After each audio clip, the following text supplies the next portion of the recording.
Hello, everyone. Do you know this Minuet in C major by Ludwig van Beethoven?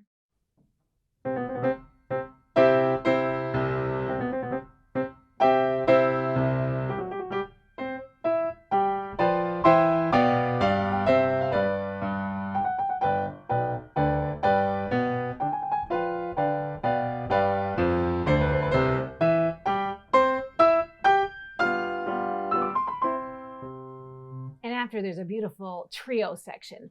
But this Minuet in C major is a perfect precursor for more difficult Beethoven works. So before you get your students into the sonatas by Beethoven, have them look at the many wonderful pieces in Succeeding with the Masters, Volume 1, and this particular minuet is in Volume 2.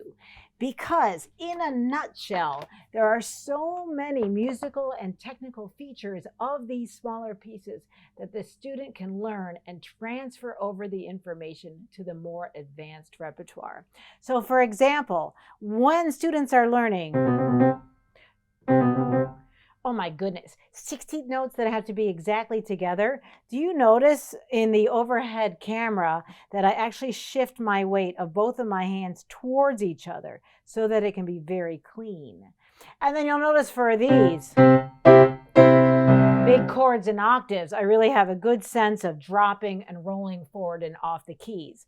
And then in the next line, instead of playing the piece like this or this section like this,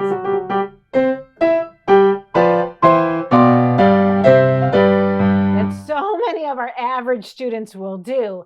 They will clunk. They'll feel like they sound like they're stuck in the mud. Their head will go up and down, and that is not elegant, and it doesn't sound good at all. So instead, let's use another touch release in order to play these with.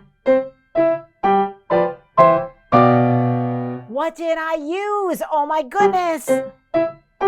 If you're going to have really excellent students, go ahead and have them reinforce that kickoff touch release. The staccatos, you notice, are so much shorter. There's so much more ease in crescendoing through a phrase. And then when we get to the longer quarter notes without staccatos, there's an explosive quality about it. So that's what helps that's what helps us to really think about the character of the classical style. And of course, the classical era style when it comes to Beethoven, because he loved big contrast, didn't he? So in the second section, again, I use kickoffs.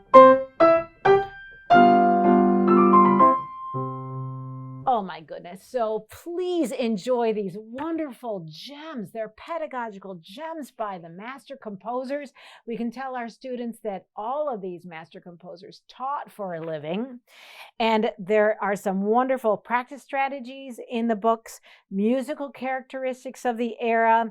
And really, you don't need anything else except for these books in order to help our students understand and love classical music.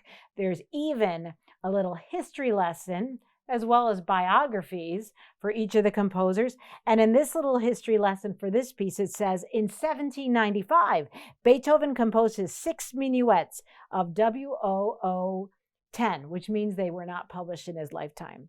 This is the first of the set.